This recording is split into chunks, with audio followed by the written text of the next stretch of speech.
वो मुझे ना अभी ऑफिस जाना पड़ेगा। ऑफिस जाना है? क्यों? टाइम आना? हाँ जानती हूँ, शाम हो गई है, देर हो गई है, लेकिन अर्जेंट है। है ना, आप गवर्नमेंट जॉब करती है ना, तो उधर के कुछ रूल्स एंड रेगुलेशंस होते होंगे। और वैसे भी अब हर वक्त ऑफिस खुला थोड़ी रहता है, और जब तक आप पहुंचेंगी तब तक ऑफिस बंद हो जाएगा। फिर ऐसा क्या काम है जो आपको इस टाइम बुलाया है? अरे सर का फोन आया था, सर कह रहे थे कि उनको बैलेंस शीट में ना कुछ प्रॉब्लम आ रही है, और वो बैलेंस शीट उनको आज ही ठीक करनी है, उनको हेड ऑफिस में सबमिट करनी है रिपोर्ट। और वो जो पेपर्स है वो मेरे लॉकर में रखे, और लॉकर की चाबी मेरे पास है, तो चाबी देने के लिए मुझे वहां जाना पड़ेगा। लेकिन ज्यादा समय नहीं लगेगा, मैं फटाफट चाबी देके तुरंत वापस आ जाऊंगी। हाँ अगर बैलेंस शीट समझानी पड़ी तो थोड़ा वक्त लग सकता है, लेकिन वो भी ज्यादा नहीं लगेगा, मैक्सिमम 1 घंटे में आ जाऊंगी वापस। देखो आना, मुझे नौकरी करते हुए ना कई साल हो गए, और ऐसी कोई सिचुएशन कभी मैंने देखी नहीं है, और ना ही कभी मेरे सामने आई है। और वैसे भी आपने छुट्टी ली थी ना, तो आपके बॉस ने आपको क्यों कॉल करा और क्यों बोला आने को? वो नहीं समझ सकते कि आपने छुट्टी ली है? It's not fair. छोटू, कोई परेशानी है तभी बुला रहे ना, बेवजह थोड़ी ना बुला रहे। हाँ माँ, पर आना को तो अभी ज्वाइन किया ना आना ने अपना ऑफिस, तो मुझे तो यही समझ नहीं आ रहा कि ऐसी कौन सी प्रॉब्लम है कि जब तक आना नहीं जाएगी तब तक वो सॉल्व नहीं होगी। अरे बाबा, मैं अपने पास ना कुछ बैलेंस शीट्स रखती हूँ, अब उन लोगों को अकाउंट्स में लाना है, और उन लोगों को रिपोर्ट मंडे को सबमिट करनी है, हेड ऑफिस में ऑर्डर है उनका। बैलेंस शीट मेरे लॉकर में, और लॉकर की चाबी मेरे पास है, तो चाबी देने के लिए मुझे जाना ही पड़ेगा वहां, और कोई ऑप्शन नहीं है। मैं आधे घंटे में आ जाऊंगी। अरे छोटू, तू तो घर पर ही है, तू एक काम करना ना, तू जाकर उसे छोड़ा और वापसी में लेकर भी आना, ठीक है? माँ, मैं क्या कोई छोटी बच्ची हूँ स्कूल या कॉलेज में जाने वाली? इसकी कोई जरूरत नहीं है। और वैसे भी इनको जब कोई काम होता है तो ये क्या मुझे अपने साथ लेके जाते हैं? दोनों बातें एक ही कैसी हुई छोटी बहू? हाँ माँ, दोनों एक ही बात तो है। आना, आप एक काम करो, अपने बॉस को फोन करो और उनसे पूछो कि ये जो वो कर रहे हैं क्या सही है? ऐसे आपको फोन करके बुलाना एकदम ठीक था? देखिए, मैं अभी उन्हें कॉल करके कुछ भी नहीं पूछने वाली। उन्होंने खुद मुझसे कहा कि उन्हें इमरजेंसी थी इसलिए कॉल करना पड़ा। अगर अर्जेंट नहीं होता तो वो खुद मुझे कॉल नहीं करती। क्या आपको नहीं पता है कि मेरी नई नई जॉब लगी, नई नई नौकरी है मेरी, मेरा प्रोबेशन पीरियड चल रहा है, इतनी छुट्टियां नहीं मिलती है, लेकिन सर ने फिर भी मेरी छुट्टियां अप्रूव की हैं। और अब अगर छुट्टी के बीच में कोई इमरजेंसी आ जाए तो वो भी क्या कर सकते हैं, मुझे जाना तो पड़ेगा ही ना।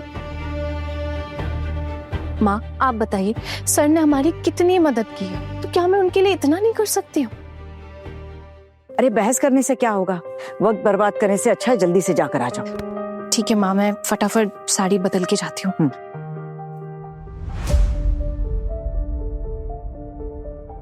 देखिए, मैं जानती हूँ आप इस चीज को बिल्कुल भी सपोर्ट नहीं कर रहे, लेकिन बस एक बार मेरी तरफ से सोच कर देखिए। मैं अभी सिर्फ घर का काम नहीं संभालती हूँ, मेरे पास एक और भी काम है ना। अब हर चीज हमेशा सिस्टम के हिसाब से तो नहीं चल सकती, कभी कभी सिस्टम में गड़बड़ भी हो सकती है ना। देखिए, मैं सरकारी नौकरी करती हूँ, इसका ये मतलब तो नहीं है ना कि मैं काम ही ना करूं। और मेरे लिए सरकार बाद में, मेरे इमीडिएट बॉस मेरे लिए ज्यादा करीबी। आप बताइए, अगर कल को मुझे कोई प्रॉब्लम होती है, मैं कोई मुश्किल में पड़ती हूँ, तो मैं अपने सर से ही हेल्प मांगूंगी ना, और वही है जो मेरा साथ भी देंगे। तो अभी अगर आज मेरे बॉस को कोई प्रॉब्लम है, कोई इमरजेंसी है, तो मुझे भी उनका साथ देना चाहिए ना। देखिए, मैंने इतना सब इसलिए कहा आपको क्योंकि आपका चेहरा उतर गया। आप प्लीज ऐसे गुस्सा मत कीजिए। अच्छा माँ, अब मैं निकलती हूँ। संभल कर जाना और जल्दी आना। हाँ जी माँ।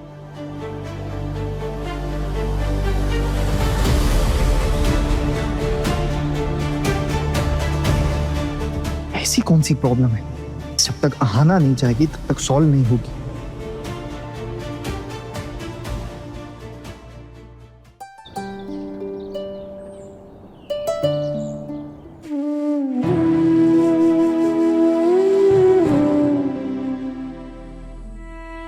हमारे जमाने में बहुत कुछ ऐसा देखा है हमने। पहली बीबी को बच्चा नहीं होता था तो घर वाले दूसरी शादी करवा देते थे। पहली पत्नी खुद स्वागत आरती करके दूसरी बीवी को अपने घर में जगह देती थी, और तो और पत्नी खुद अपने पति के लिए सुहागरात का कमरा सजा देती थी। लेकिन अब वो जमाना कहाँ रहा। आजकल तो लोगों के दिल और सोच बड़ी छोटी हो गई है। जेठी माँ, यहाँ किसको बच्चा नहीं हुआ है, और पोल्टू दादा की पहली पत्नी यानी मेज दीदी, वो क्यों नई दुल्हन की स्वागत आरती करेंगी?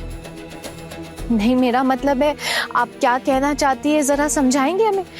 हमें कुछ समझ नहीं आ रहा है। देखिए, अब आप उम्र में और तजुर्बे में दोनों में बड़ी हैं आप हमसे, तो जरूर आपने सब कुछ सोच समझ के ही कहा होगा ना। जरा हमें भी समझा दीजिए।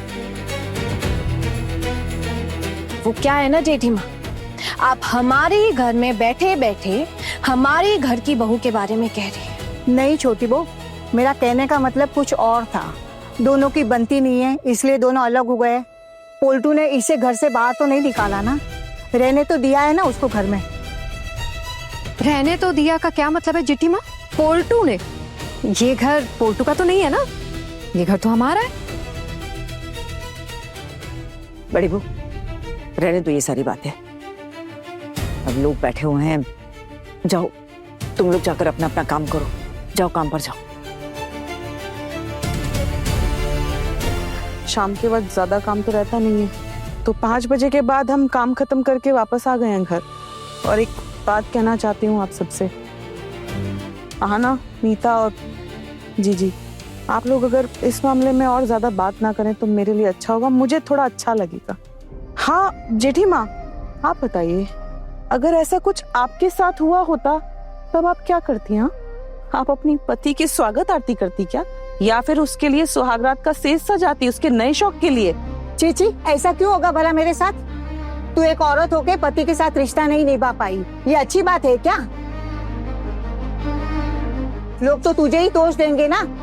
पति जैसा चाहे वैसे ही चलना चाहिए हर एक पत्नियों को। हाँ जेठी माँ, ये बात तो आप बिल्कुल सही कह रही हैं। ओहो, मैंने तो आज तक ये नहीं किया। वो मुझे मारना चाहते थे, ये भी सही था, है ना? वो मेरी बेइज्जती करते थे, ये भी सही था। मुझसे तो बहुत बड़ा पाप हो गया। वो मुझे निकम्मा भी कहते थे, ये बात भी तो दीदी मुझे चुपचाप सह लेनी चाहिए थी ना। मुझे आवाज उठाने का तो कोई हक ही नहीं था। हाँ, मैं कभी कभी रो देती थी, जवाब भी देती थी मैं। मुझसे गलती हो गई, ऐसा तो नहीं करना चाहिए था मुझे। और वैसे भी अब जो होना था जेठी माँ, वो तो हो ही गया है ना, क्या कर सकते हैं। मैंने तो सब कुछ सह लिया चुपचाप। जो नई लड़की आएगी ना जेठी माँ, आप उसे पहले ही सब कुछ सिखा देना, ठीक रहेगा ना? अरे वाह, आजकल तेरी जुबान तो बहुत तेज चलने लगी है। खुद की जिंदगी तो तबाह हो गई, लेकिन अकड़ नहीं गई अब तक। दीदी आप बैठो ना। हाँ जेठी माँ, यही तो मेरी दिक्कत है। पहले मैं देखिए ना जवाब नहीं देती थी, चुपचाप रहती थी। आप लोग 4 बातें सुनाकर मुझे कभी भी चले जाते थे। लेकिन क्या है ना, अब मैंने बातें करना सीख लिया है, अपने हक में बोलना शुरू कर दिया है, तो मैं आपको खटक रही हूँ, है ना? हाँ, सबको पता है कि किससे सीखा है। हरी हरी, जैसी करनी वैसी भरनी। गलत शिक्षा मिली है, इसीलिए तो तेरा घर तबाह हो गया। अब देख, तेरी आंखों के सामने ही मेरा पोल्टू अपनी नई बीवी लेकर आएगा और उसके साथ नई गृहस्थी बसाएगा। अरे जो संभालना है संभालने दीजिए ना, मुझे क्या लेना देना है। और वैसे भी माँ, मेरे पति के साथ कोई खुशी से गृहस्थी बसा ले, उन्हें संभाल ले, उनकी खुशियों को बरकरार रखे, ये तो बहुत बड़ी बात होगी। मतलब इससे ज्यादा खुशी तो मुझे होगी ही नहीं कभी भी। तू कहना क्या चाहती? अरे ठाकुर जी, ये कहना चाहती है कि हमारे पोल्टू के साथ कोई भी लड़की गृहस्थी नहीं निभा पाएगी। करमजली श्राप दे रही है। मैं श्राप क्यों दूंगी मामी जी? मैं कुछ कहना ही नहीं चाहती हूँ अब, मैं तो सीधा देखना चाहती हूँ। माँ, एक बार रूम में आओ ना, आपसे कुछ बात करनी है। मिठाई बच्चे, आप यहाँ क्यों आ गए? आपको कहा था ना मैंने कि आप अंदर जाके पढ़ाई कीजिए। बेटा अभी ना यहाँ बहुत तमाशा बाकी है, मुझे थोड़ा वक्त लगेगा। आप जाओ, मैं आती हूँ। हाँ? जाओ। देख रहे हैं आप सब कि क्या हो रहा है? कैसे ये औरत मेरी पोती को गलत शिक्षा दे रही है, जहर घोल रही है मेरे बेटे के खिलाफ। बाप की बुराई करके बेटी का बचपन बिगाड़ रही है। अरे तू साफ साफ क्यों नहीं बता देती है कि इसका बाबा उसके साथ क्यों नहीं है? तेरी वजह से, क्योंकि तू अपने पति का ख्याल नहीं रख पाई। जो भी हुआ ना तेरे साथ बिल्कुल सही हुआ है। और अगर तू ये सोच रही है कि नई दुल्हन का दिल तोड़ देगी ये सब बताकर, तो ये नहीं होने वाला। पोल्टू को अगर पता चला ना तो वो अपनी बीवी के साथ अलग घर रह के रहने लगेगा। मैंने अपने पोल्टू की ऐसी परवरिश नहीं की। मेरा पोल्टू मुझे कभी भी छोड़कर नहीं जा सकता, और ऐसी फालतू बातें वो कभी सुनेगा भी नहीं। अरे सुनो, वो सब लोग बहुत नजदीक आ गए। तुम लोग तैयार हो ना? अरे वाह, ये तो बहुत ही बढ़िया खबर सुनाई अपने चाचा जी। ये तो कितनी बड़ी खुशखबरी की बात है ना। अरे आप लोग शंख बजाइए, उलू ध्वनि दीजिए। देखिए तो सही, एक ही घर में एक पत्नी के होते हुए दूसरी पत्नी आ रही। अरे क्या हो गया? आप लोग इतने चुप क्यों हो गए? बोलिए। अरे हाँ, आप सब लोग चुप क्यों हो गए? चलिए शंख बजाइए। वैसे भी इस जमाने में ऐसा परिवार देखने को कहाँ मिलता है जहाँ पे एक पत्नी के होते हुए भी दूसरी पत्नी को इस घर में लाया जाता है। बार बार एक ही बात क्यों दोहरा रही है तुमिता? कौन है यहाँ पत्नी? जिस औरत का कानूनी तौर पर तलाक हो गया हो, वो कहाँ से किसी की पत्नी हो सकती है? फिर भी कहलाएगी तो पहली पत्नी ही ना, क्योंकि आम भाषा में जब लोग बात करते हैं तो पहली पत्नी कहकर ही बुलाते हैं। अब क्या है, पहली पत्नी होने का तो बहुत हक था इसका, लेकिन इसने तो अपने सारे हक छोड़ दिए। अब बेवकूफ ठहरी हमारी पारो। अब अगर ये अपना हक नहीं छोड़ती तो पोल्टू इतने पैसे जुटा पाता क्या? ये उलू ध्वनि शंख बजाकर इतने बाजे गाजे के साथ दूसरी पत्नी को घर लाना मुमकिन हो पाता क्या? नहीं हो पाता। फिर क्या करता पता है ठाकुर जी? चुपचाप किसी लड़की के साथ चक्कर चलाता, ऐसे ही घूम फिर रहा होता। खैर छोड़ो, अब क्या है ना, नई नवेली दुल्हन घर आ रही है तो किसी के बारे में क्या कड़वी बातें करना। हम तो यही देखने आए हैं कि पहली बीवी के होते हुए दूसरी बीवी को कैसे लाके रखा है वही घर में आपका बेटा पोल्टू। कहीं दोनों बीवी के बीच में घमासान न हो जाए। ऐसा ना हो कि महाभारत का जंग छिड़ जाए दोनों के बीच। अच्छा, आपको तो फिर बड़े मजे आएंगे, तमाशा देखने को मिलेगा ना। अरे कैसा मजा, कैसी बातें कर रही हैं आप? तभी तो बोल रही हूँ। अभी आप ही बताइए, बिना टिकट लिए फ्री में इतना बड़ा तमाशा देखने के लिए आपको कहीं और मिलेगा क्या?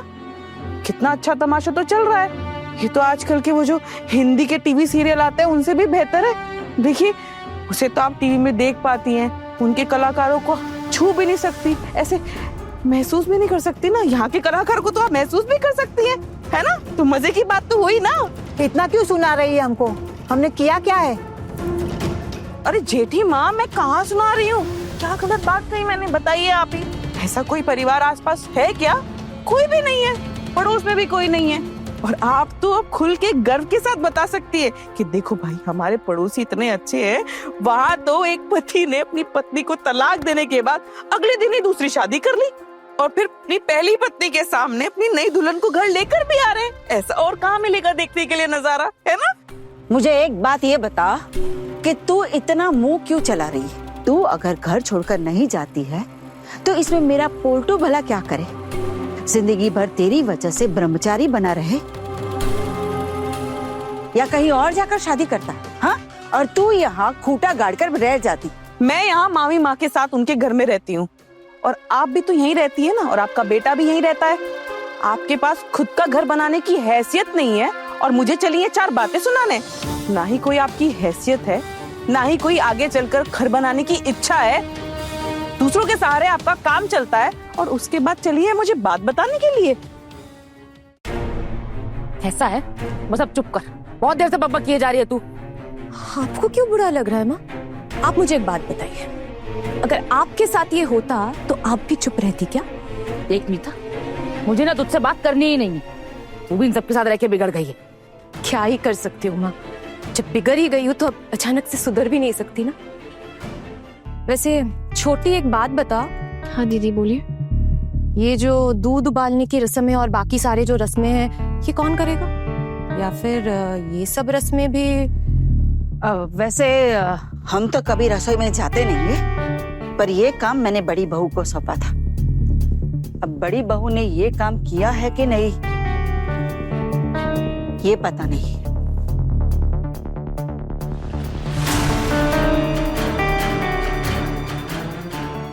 अब दूध उबालने की रस्म हो या कोई और, होगी तो हमारे ही घर से ना। मैं क्या कह रही हूँ पिशी मुनि, कि आज आपको ना कुछ करना चाहिए। मतलब ये कि अगर सारी रस्में हम निभाएंगे तो भला भी हमारे ही परिवार का होगा ना, आपका तो नहीं होगा। और आप तो इस घर की बेटी हैं, पराया धन है, ये तो आप खुद अपने मुंह से हमेशा कहती हैं। अब हम तो इतनी सारी रस्में इस घर में कर चुके हैं कि उसका पुण्य तो हमें मिल चुका है। अब मुझे ऐसा लगता है कि आपको अपने लिए कुछ करना चाहिए, अपना भला करना चाहिए। अपने बारे में सोचिए। ये जो सारी रस्में है ना, ये आप खुद कीजिए। बड़ी बहू, रहने दो ये बात है। तुम लोगों के पास अब कितना ही पैसा बचता है मूर्तियां बेचकर? जाने भी दीजिए, क्या करेंगी आप ये बात जानकर? हाँ, आप ये बात तो जानती हैं ना कि हमने एक कमरा लिया है वो मूर्तियों का व्यापार चलाने के लिए, और उसका हम समय से किराया भी देते हैं, और वो क्या ऑर्डर भी ठीक ठाक आ ही रहे हैं हमारे पास, तो हो जाता है, हमारा चल जाता है काम तो। हाँ जी, कहना ही पड़ेगा कि अब हमें अच्छा पैसा मिल रहा है और ये और भी बढ़ेगा। असल में हमें एक सही तरीका मिल गया है और ये सब माँ की मेहनत का नतीजा है। अरे मुझे कहाँ इस बारे में जानकारी थी कोई? ये तो सिर्फ छोटी बहू की वजह से हो पाया है, तब तो हम सब कुछ कर पाए। इसका श्रेय सिर्फ छोटी बहू को जाता है। अरे लगता है बहू आ गई, देखती हूँ।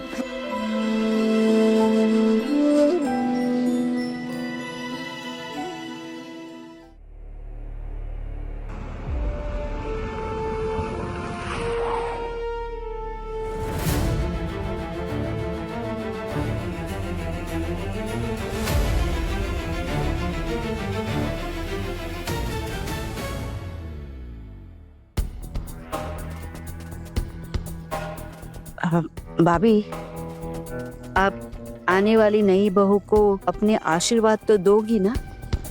अब भला उसमें उस लड़की का क्या कसूर है? आशीर्वाद तो देना ही होगा ठाकुर जी। हाँ, उसकी क्या गलती है?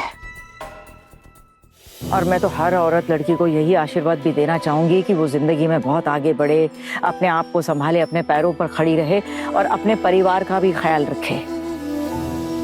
अब मेरे पैर छूने आएगी तो आशीर्वाद तो देना ही होगा, मना कैसे करूंगी? जाओ, जाकर स्वागत आरती करो। दीदी, आप चलोगी ना? तू नई दुल्हन को देखने जा रही है क्या? हाँ दीदी, और मैं तो कहती हूँ मेज दीदी कि आप भी मेरे साथ चलो। वो क्या है ना, नई दुल्हन को पता लगना चाहिए ना कि आप भी इसी घर में रहती हैं। अरे चलो चलो, तुम लोग क्या कर रहे हो? बहू आ गई है, जल्दी जाओ। हाँ। छोटी भाभी, आपने उसकी स्वागत आरती कीजिएगा। अरे क्यों ठाकुर जी, आप बड़ी हैं तो आप कीजिए ना। अरे नहीं छोटी भाभी, अब मैं तो विधवा हूँ ना, मेरा स्वागत आरती करना सही नहीं होगा, आप ही कीजिएगा। हाँ, अरे छोड़िए ना ठाकुर जी, चलिए चलते हैं, देखेंगे फिर। हाँ, आइए आते हैं।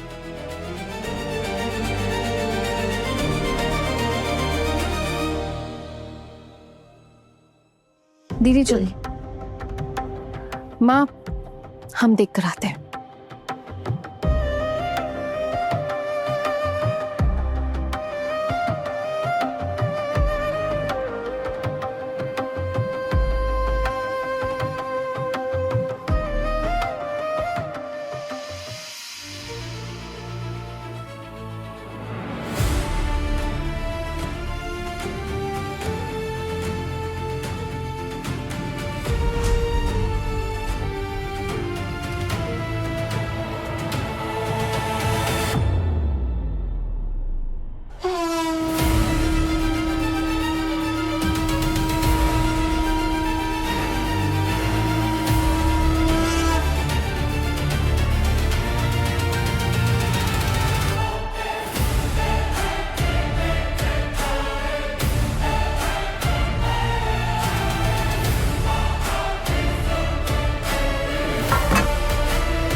तुम यहाँ पे सिर्फ अपने पति और अपनी सासू माँ को पहचानती हो ना, और किसी को तो नहीं पहचानती?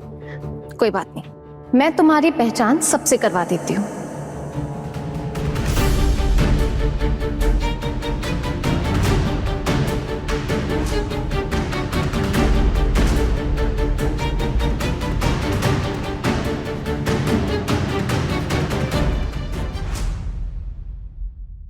आना कहाँ कुछ करती है। अब अगर अपने ही सीनियर ऑफिसर्स को पटा के प्रोजेक्ट पास करवाने में थोड़ी सी कमाई कर ले तो। आज से आप बिना पूछे मुझसे ऑफिस नहीं जाएंगे आना। मैं ऑफिस जाऊंगी, आप मुझे रोक नहीं सकते। बड़े घर की छोटी बहू शाम 9:30 बजे दंगल टीवी पर।